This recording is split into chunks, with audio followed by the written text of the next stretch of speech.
Welcome back to the Arise interview, where we speak to the newsmakers as well as ordinary people doing extraordinary things around the world and featuring the voices at the heart of the stories. I'm Charles Aniagolu. Now, 7 years ago, they came from across the continent, nearly 50 African heads of state, for 3 days of talks, the first ever between a US president and African leaders. Its aim was to help the US forge closer ties with Africa, an attempt to reconnect with a rapidly changing continent, but also long-awaited recognition that Africa is no longer just waiting for aid, but is available for trade and investment. To many, the summit meant that the US had proved its commitment to Africa, but crucially, the Americans had put the Chinese on notice that the battle for Africa had begun, and there was no way Washington was going to cede Africa to Beijing. Never mind the fact that China invests nearly 4% of its foreign direct investment in Africa, compared with less than 1% from the United States. But that was 7 years ago. Down the road, has America truly committed to a new partnership with Africa, or does Washington seem further away than ever? And that US-Africa Leaders Summit has been nothing more than a big PR stunt.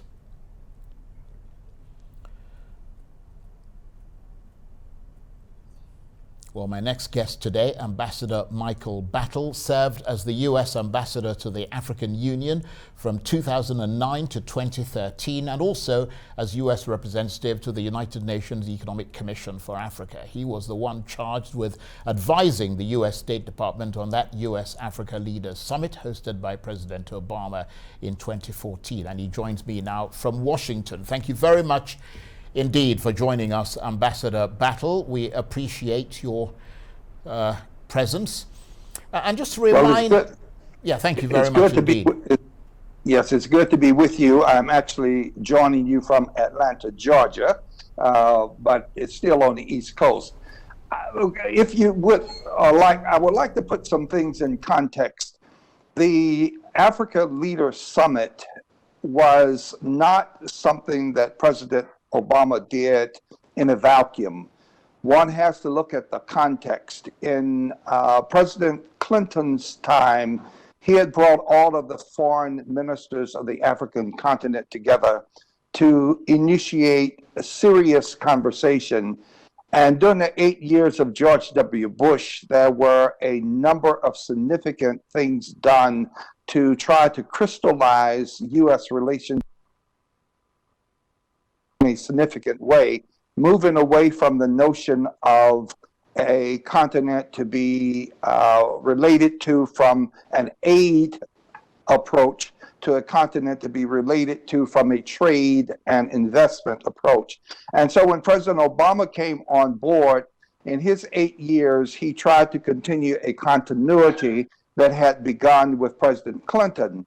Unfortunately, under President Trump, we had a break, a tragic and horrible break in a continuity of relationship that had begun 24 years prior to President Trump becoming president.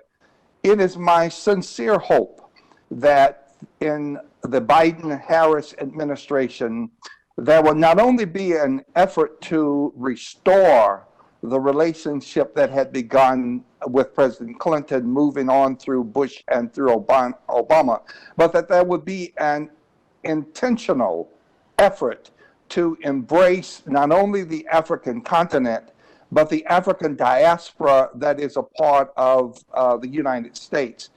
In fact, I co-chaired the Africa Foreign Policy team of President Biden's election process. And we, for the very first time, reached out to the African diaspora with great intentionality.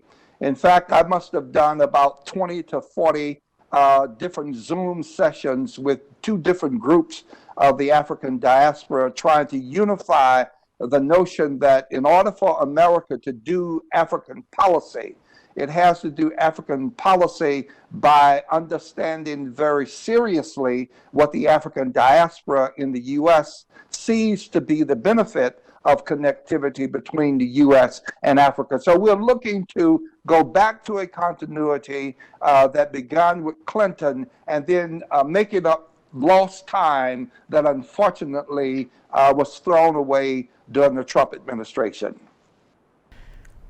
Well, thanks for setting things out rather clearly for us there. So in your assessment, basically, that the relationship between the US and Africa has waxed and waned since that Africa summit in 2014? Well, you know, one of the things that I was very intentional about saying is that one of the greatest benefits of President George W. Bush was that he was succeeded by a president who understood the necessity of continuity and connectivity. Unfortunately, President Obama was succeeded by a president who had absolutely no understanding of connectivity or continuity and had no appreciation for what previous presidents had done. That's why the relationship after the summit has, as you said, waxed and waned. It is my sincere anticipation that under President Biden and Vice President Harris, there will be a restoration with intentionality and very serious effort to look at the African continent as a partner. You know, the days of either the U.S. or China or anybody else, even the European Union, in spite of the colonial ties that African nations have had with nations in Europe, nobody can look at Africa again from the vantage point of trying to dictate what Africa should do. Africa is coming to its own and has come into its own. The African Union is stronger than it has ever been. Africa 2063 is the roadmap that every nation on the face of the globe should look at in terms of their relationship with the African continent. Africa is in the driver's seat. We are not in the driver's seat. Europe is not in the driver's seat. China is not in the driver's seat. Africa is in its own driver's seat, and we have to recognize that and partner with Africa in a serious way, the same way we partner with other international partners. We have to become Africa's partner in Africa's process of its own development. That's the only thing that makes any sense. Well, just given all that you've just said, Ambassador, I'm wondering whether that means that Africa now has a greater voice in the corridors of power in America, or less since that US-Africa summit in 2014? Well, again, under the 4 years of President Trump, the voice was not strong. I'll give you a good example. When President Trump attempted to enter a bilateral trade relationship with Kenya, in isolation from the EAC, in isolation from the Africa Free Trade, Continental Free Trade Agreement, in isolation from everything that the African Union had said it wanted to achieve by 2063. That was definitely the wrong direction. My expectation is that President Biden and Harris will recognize the Continental Free Trade Agreement, will recognize the power of the various RECs on the African continent, and will work with multilateral diplomacy as well as bilateral diplomacy to make sure that Africa's voice is not only heard, but that Africa establishes the tone of that voice. John Ping, who was chairperson of the African Union Commission, would often say, and so would Lamamra, who at that time was the head of peace and security, that there must be African solutions for African problems. I wholeheartedly agree with the notion that there must be African solutions for African problems. I also agree that everything that affects the African continent affects the entire globe. And conversely, it is true that whatever affects the U.S. or the rest of the globe also affects the African continent. So with that converse logic bit in place, it is clearly the case that the world cannot proceed without Africa's voice, and Africa cannot proceed without partnership with the rest of the world in terms of fulfilling its goals and expectations. This must be Africa-centric. And the only way it's going to truly be Africa-centric is that the rest of the world understands that we come as a partner. We do not come in control. We do not hold the driver's seat.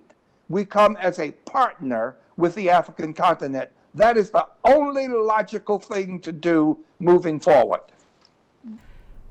Right, I think you've made that point very, very well. And of course, just looking to your role because obviously you are not only the US ambassador to the African Union, you were also US representative to the United Nations Economic Commission for Africa. But beyond that, you were the senior advisor to the US State Department on that US Africa Summit, a leaders summit that took place in 2014. So clearly you played a pivotal role, not just in Africa relations, but also in that particular summit. Do you have any memory that stands out for you from that event 7 years ago, either during the organization of it or during the event itself?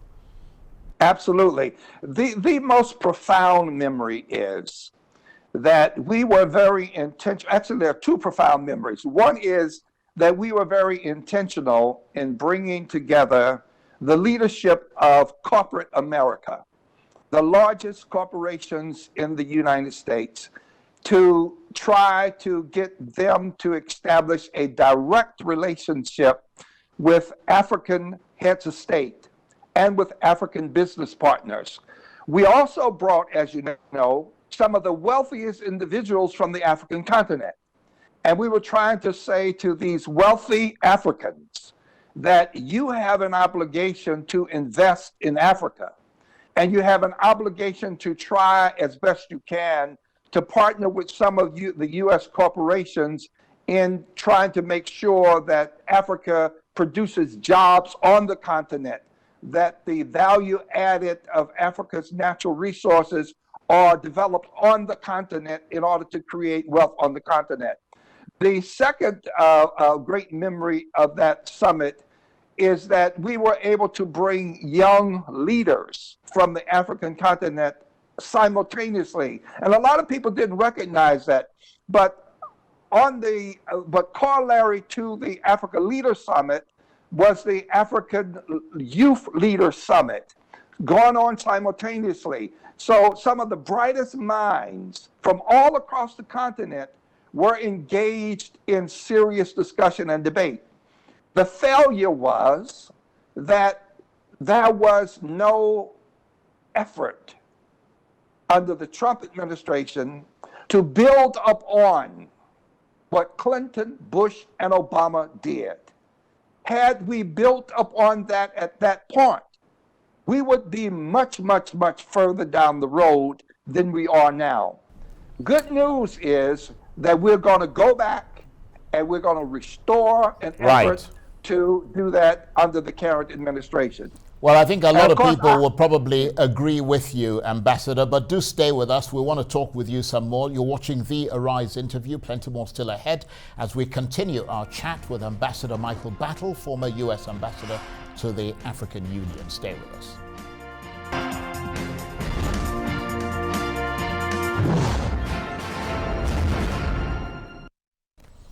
Welcome back to the Arise interview. I'm Charles Enyegodu. Now, my guest today, Ambassador Michael Battle, has served as a liaison between the US government and African nations for many years. In 2009, he was nominated by President Obama and confirmed by the US Senate to serve as the US ambassador to the African Union, a position he held for 4 years. In 2010, his responsibilities were expanded to include serving as US permanent representative to the United Nations Economic Commission for Africa, and he did that for 3 years. He subsequently went on to serve as executive vice president and provost of the National Underground Railroad Freedom Center in Cincinnati, Ohio. The center, of course, provides academic and experiential engagements on the broad issues of international freedom and combating international slavery.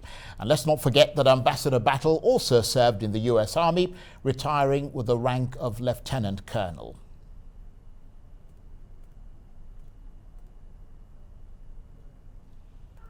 And Ambassador Michael Battle, former US ambassador to the African Union, is still with me from Georgia. Thank you very much indeed for staying with us. Just tell us a bit about when your interest in Africa began, Ambassador Battle. Well, you know, my interest in Africa goes all the way back when I was a teenager. I was in high school as a member of the Model United Nations. And one of my first assignments in the Model United Nations was to play the part of being a representative for Malawi. And And part of the debate at that time, now this was years and years ago, had to do with the Ian Smith government of Rhodesia, long before Zimbabwe was established. And one of the horrible things that Ian Smith was attempting to do was to institute a policy on the forced sterilization of African women after they had had a single child. And as a teenager, I made an argument on the floor of the Model United Nations about how inhumane that policy of Ian Smith was and how horrible Rhodesia's approach was to African people. Well, certainly I did not know back in high school that I would eventually serve as a U.S. ambassador serving the African Union. But beyond high school, when I was and in college and seminary and graduate school, and then after my graduate work, I led a number of study tours on the African continent, in Northern Africa and Egypt, looking at, I'm a theologian by academic background, and I was president of the Theological Seminary for 7 years here in Atlanta, Georgia. And I led study tours looking at Islam, Judaism, and Christianity in Northern Africa.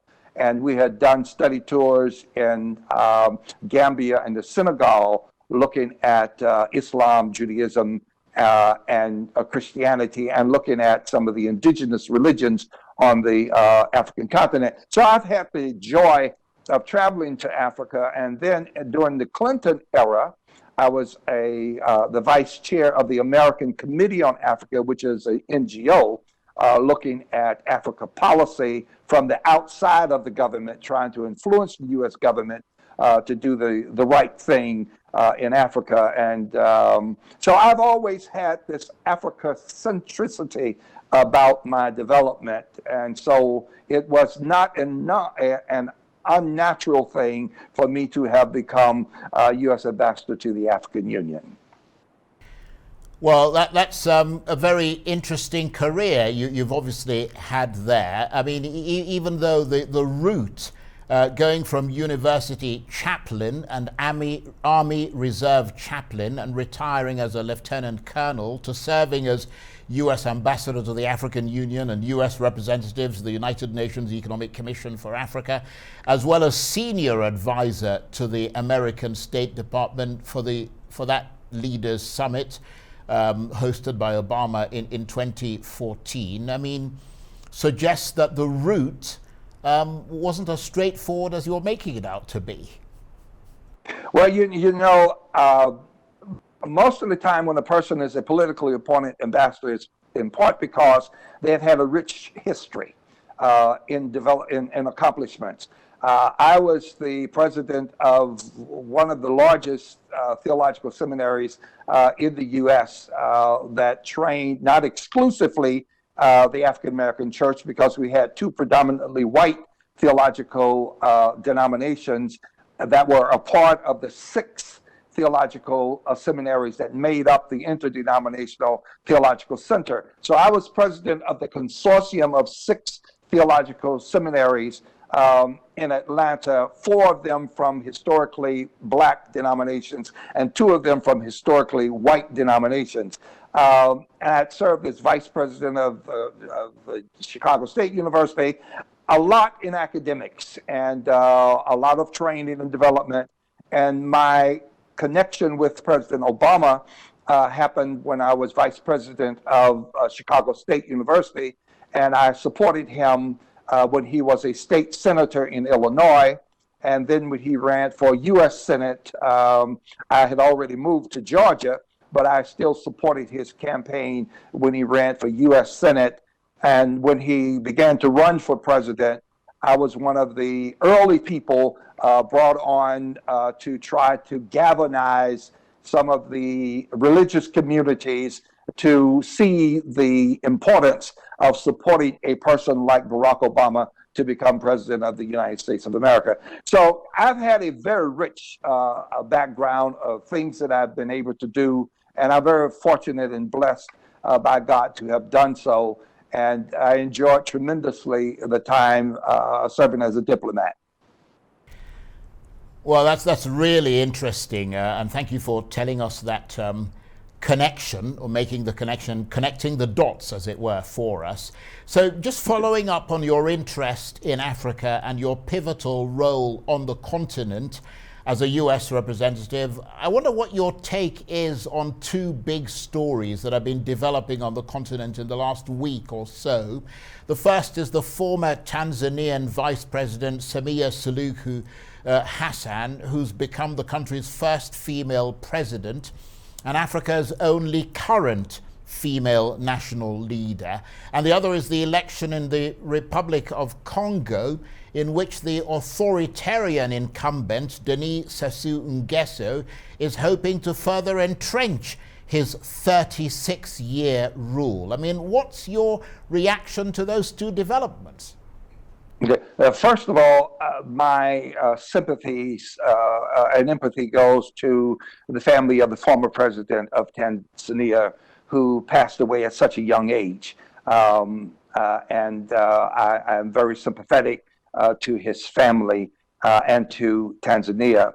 I also understand that one of the brilliant things about Tanzania is that it has developed a relationship that allows for harmony to exist with the Christian communities and the Muslim communities in Tanzania, where there is a rotational kind of relationship with who shares the presidency, and so that there is a natural succession of a one president followed by a president who would represent a different orientation. So I completely support the transition, the smoothness of the transition in Tanzania. And I support the fact that Tanzania has a woman president. It's not the first woman president on the African continent, but it unfortunately is the only one now. But Africa has had women presidents. And if you look at many African legislative bodies, there are more women in Rwanda, for example, legislative body, and in many other African nations than there are in many Western nations. So Africa is to be applauded from that vantage point. Congo has a long way to go. There are some areas, and please know that I am not speaking from a policy vantage point, because I'm not a part of this current administration. I'm speaking as a former U.S. ambassador and a person with a great sensitivity toward the African continent. Okay. There needs to be a sincere, direct attention to the kinds of things that have happened in many places on the African continent. Okay, I'm really sorry to interrupt you, Ambassador Battle, but we are out of time, and I really appreciate the time. I could talk to you forever that you've given us today. Ambassador Battle was the former U.S. ambassador to the African Union. That's it for this edition of the Arise interview. Join us again tomorrow. From me and the entire team here in Abuja and Georgia, bye-bye, and thank you for watching.